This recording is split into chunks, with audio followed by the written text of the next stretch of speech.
یہ جنگ پاکستان نے جو ہے وہ شروع کی. کوئی ایسا ملک نہیں ہے, اور وہ ہو رہا کہاں سے ہے اس میں بھی کوئی چھپی ہوئی بات نہیں ہے, وہ ہو بھی رہا افغانستان سے. چائنا کا اس وقت کیا کنسرن ہے؟ کیونکہ جو کہا جا رہا ہے کہ چائنا کی اب وہاں پر سرمایہ کاری بڑھ رہی ہے اور چائنا کے اسٹیکس وہاں پر بڑھتے افغانستان میں جا رہے ہیں, تو چائنا نے اس ساری صورتحال میں کیا کردار ادا کیا؟ ٹو بی ویری آنیسٹ, یہ اسیسمنٹ کہ چائنا افغانستان میں بڑھ رہا ہے یہ حقیقت پر مبنی نہیں ہے, اور چائنا کو جو ہے وہ بہت زیادہ خدشات ہیں افغانستان کی وجہ سے. اچھا. اور اگر میں اس کا ڈیٹیل بریک ڈاؤن دوں تو بہت لمبی بات چلی جائے گی, لیکن چائنیز منرل کے کمپنیز کے کانٹریکٹس اور Chinese oil and gas exploration کے جو کانٹریکٹس ہیں, بہت ساری کمپنیوں کے ایٹ لیسٹ 3 تو مجھے پتہ ہے جن کو حالیہ دنوں میں افغان طالبان نے کینسل جو ہے وہ کیا. اب ان کو ایک اور کنسرن بھی ہے, کیونکہ چائنا یہ سمجھتا تھا, کیونکہ ان کا جو ڈپلومیسی کا طریقہ کار ہے, چائنا ملیٹریلی جو ہے وہ کسی ملک کے اندر انٹرفیئر نہیں کرتا.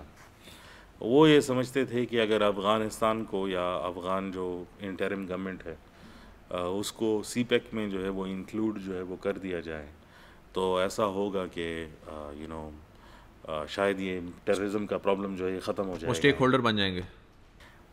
اس کی برعکس ایک اور کام جو ہے وہ افغانستان نے کیا, جو آپ کی واخان کی پٹی ہے, which is the Wakhan corridor, Badakhshan اور سنکیانگ دے ایکچولی میٹ.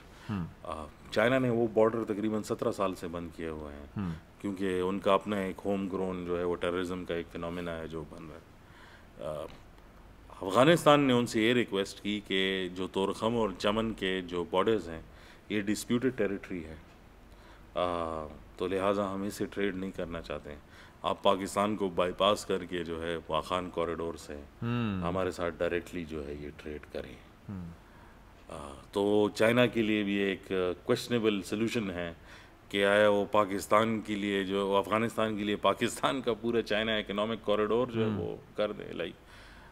اور اس میں آپ کو ڈیزائن پھر نظر آتا ہے کہ اگر چائنیز کے اوپر چائنا میں افغانستان میں اٹیک نہیں ہو رہا تھا اور پاکستان میں اٹیک ہو رہا تھا اور وہ ٹریس بیک بھی افغانستان کی طرف ہو رہے ہیں, تو کوئی یہ چاہتا تھا کہ وہ سائڈ جو ہے وہ روڈ بنے اور یہ روڈ جو ہے وہ نہ بنے. اس لیے میں کہتا ہوں کہ it is more about proxy warfares. مفادات کی جنگ تو ہے ہی, لیکن اس میں نان اسٹیٹ ایکٹرز جو ہے وہ استعمال ہو رہے ہیں. تو پاکستان آگے کیا کتنے بڑے چیلنج کا سامنا کرنے جا رہا ہے؟ کیونکہ آپ تو کہہ رہے ہیں کہ یہ معاملہ 48 گھنٹے بعد پھر صورتحال پہلے جیسی ہوتی دکھائی دے رہی ہے, تو یہ معاملہ کب تک چلے گا؟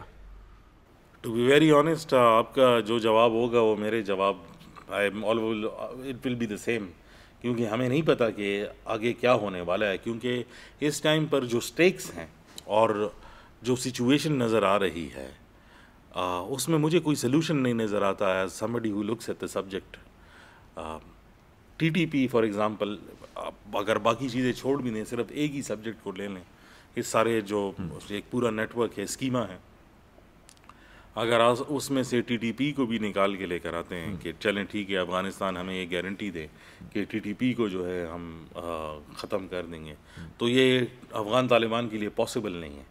اور پاسبل اس لیے نہیں ہے کہ ان کی جو ہے کیپیسٹی ایشوز ہیں, میں نہیں مانتا, یا وہ کر نہیں سکتے یہ بھی نہیں مانتا. وہ اس لیے پاسبل نہیں ہے کیونکہ جو امبریلا جو ہے آئیڈیالوجیکل فریم ورک طالبان کو بناتا ہے اس کے نیچے ٹی ٹی پی ان کا ایک حصہ ہے. تو اگر وہ ٹی ٹی پی کے خلاف جائیں گے تو جو باقی سارے گروپس ہیں ان کو یہ خدشہ ہوگا کہ کل ہمارے پیچھے بھی آئیں گے, تو طالبان نام کی کوئی اینٹی نہیں بچے گی, یہ دھڑوں میں جو ہے وہ تقسیم ہونا. تو ٹی ٹی اے اور ٹی ٹی پی بنیادی طور پہ ایک ہی چیز ہے. دیکھیں یہ ہمیشہ سے ایک ہی چیز تھی. بہت سارے لوگ اس پہ کرٹیسزم کرتے ہیں کہ پاکستان کا اتنا بڑا اسٹریٹجک مس ہیپ یا اتنی بڑی فریم ورکنگ کے 20 سال تک جو ہے وہ طالبان تو یا 40 سال تک سپورٹ کرتے رہے اس پورے پروجیکٹ, مجاہدین طالبان اور پھر دہشت گرد فتنہ الخوارج یا واٹ ایور جو نام بھی اس کے ساتھ وہ ڈالتے جائیں, یہ سفر جو ہے وہ کیسے طے ہوا. لیکن اگر آپ دیکھیں تو دنیا میں کوئی بھی اسٹریٹجیکلی الائنڈ جو ممالک ہیں ان کے کوئی پرماننٹ گولز نہیں ہوتے, اور ہمیں بھی یہ سمجھنا چاہیے کہ اس طرح کی کوئی پرماننٹ گولز جو ہے وہ نہیں ہیں. تو آپ پبلک کنزمپشن کے لیے تو اس میں ایموشنز اور ریلیجس جو ہے وہ عناصر ڈال سکتے ہیں کہ برادر اسلامی ملک اور اسلامک جو ہے وہ کلچرل افینٹی اور ٹرائبس فرام اندر سائڈ ہیں. لیکن میرے خیال میں جس طرح بلاکس بن رہے ہیں, جو آپ کا سوال بھی تھا, اس میں نظر نہیں آتا کہ اس طرح کی اینٹیز جو ہے وہ سروائیو کر پائیں گی, یا اس سینٹیمنٹس کے ذریعے آپ کسی کو ہیلپ آؤٹ جو ہے وہ کریں گے. انہوں نے تو بہت پریگمیٹک ڈیسیجنز لیے ہیں, بہت پریکٹیکل ڈیسیجنز لیے ہیں. اگر وہ یہ کہہ سکتے ہیں کہ انڈیا کے ساتھ ہمارا سب سے پرانا تعلق ہے اور اب یہ ٹائم آ گیا کہ ہم اپنے وہ سارے جو ہمارا ریلیشن شپ تھا اس کو واپس جو ہے وہ مینٹین کریں, تو آپ تو آئسولیٹ ہیں اس ریلیشن شپ میں, پھر تو آپ کا ذکر ہی نہیں ہے. بلکہ ایک انٹرسٹنگ بات تھی کہ جب وہ سوال ان سے پوچھا گیا, کیونکہ آپ کہتے ہیں کہ یہ پاکستان کے اندر ایک یہ تصور ہے, کیونکہ ہمیں بار بار بتایا جاتا ہے کہ ان کی کیپیسٹی نہیں ہے اور نیت ان کی خراب نہیں ہے لیکن کر نہیں سکتے. آئی ڈونٹ بلیو دیٹ, کیونکہ جے شنکر کے ساتھ جو انہوں نے جوائنٹ ڈکلیریشن ہے وہ بہت کلیئر ہے اس میں کہ دونوں ایک دوسرے کی جو ہے وہ نیشنل سیکیورٹی اور سوورینٹی کا جو ہے وہ خیال رکھیں گے. اور پھر کسی نے ان سے پریس کانفرنس میں سوال پوچھا کہ ایسے گروپس ہیں افغانستان کے اندر جو انڈیا کے لیے جو ہے خطرہ بن سکتے ہیں. انہوں نے اس کا جواب دیا ہے کہ ہم نے سب سے پہلے ان گروپس کا جو ہے وہ خاتمہ کیا ہے, اور یہ لکھا بھی ہے جوائنٹ ڈکلیریشن میں جس کے اوپر سگنیچرز ہیں. افتخار صاحب یہ بتائیے, ہمیں تو کوئی ایسی گارنٹی انہوں نے نہیں دی.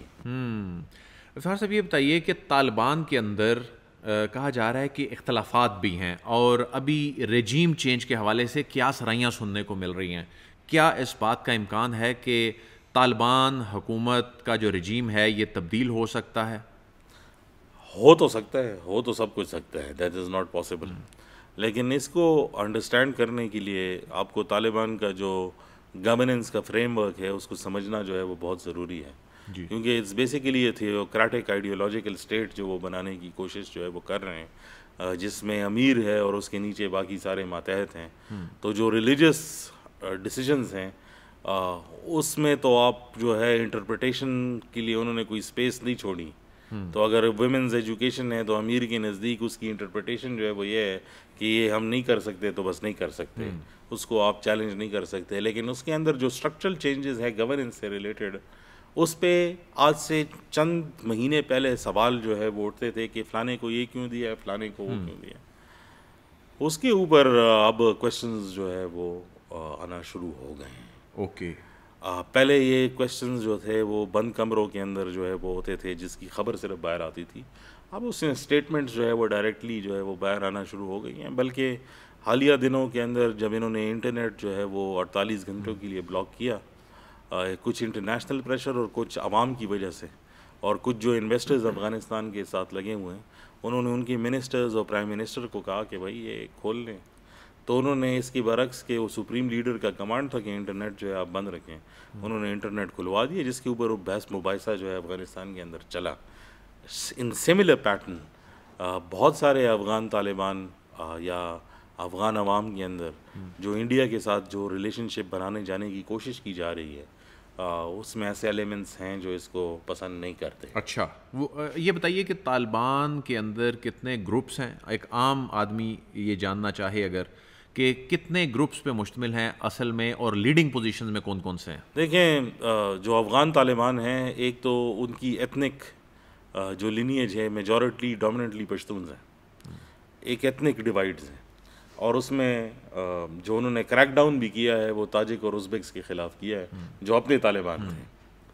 تو ادھر تو بہت غم و غصہ ہے ٹورڈز دا ناردرن سائڈ, جو مزار ہے یا بدخشاں ہے یا باقی ایریاز ہیں, ایک وہ ڈیوائڈ ہے. دوسرا جو اس کے اندر ہے وہ پاور بروکرز ہیں جو کیونکہ یہ تو سارے وار لارڈس تھے جس پھر طالبان کے امبریلا کے نیچے جو ہے آ کے اکٹھے ہوئے تھے. اس میں پھر حقانی فیکشنز ہیں, پھر اس میں یعقوب ہے, اور پھر اس میں کندہار کا جو فیکشن ہے, اور پھر ان کے منسٹرز کے اپنے جو ہے وہ ٹریڈ لنکس اور پرانے پولیٹیشنز سارے ہیں. تو ہم تقریباً 5 بڑی اینٹیز کو دیکھ رہے ہیں. اگر ہم بڑی اینٹیز کو دیکھیں جن کی لائلٹیز جو ہے وہ اس پہ بیسڈ ہے کہ کون کس ٹائم پہ کتنے پاور پر ہیں.